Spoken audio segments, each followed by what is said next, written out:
আসসালামু আলাইকুম রহমতুল্লাহ বারাকাতু। কেমন আছেন আমার প্রিয় ভাই বোন বন্ধুরা? আশা করি সবাই ভালো আছেন। সকলের দোয়া আলহামদুলিল্লাহ আমি ভালো আছি। তা আমি কিছু সময় ধরে দেখতেছি যে আমাদের একজন জুলাই যোদ্ধা উনি ইন্ডিয়া গিয়েছেন কোথায় কোনো রাষ্ট্রে যাওয়ার জন্য। তো আমি বলবো যে এটা ওনার গলত হয়েছে।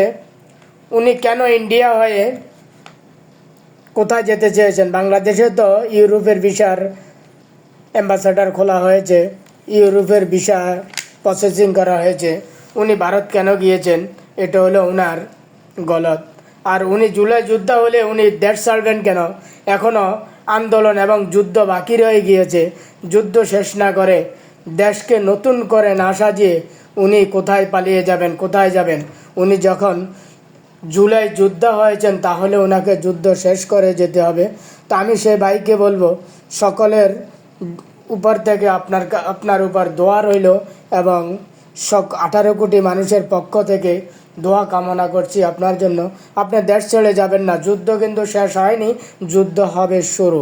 কারণ এই জুলাই যোদ্ধাদেরকে মব বলে বাংলাদেশে বর্তমান সরকাররা একটা রাজনৈতিক ফায়দা লোড়ার চেষ্টা করছে এবং এটাকে পুঁজি করতেছে। তো আমাদেরকে জুলাই যোদ্ধা বলে পুঁজি করতে যায় কাউকে দেওয়া হবে না এবং পুঁজি যেন করতে না পারে।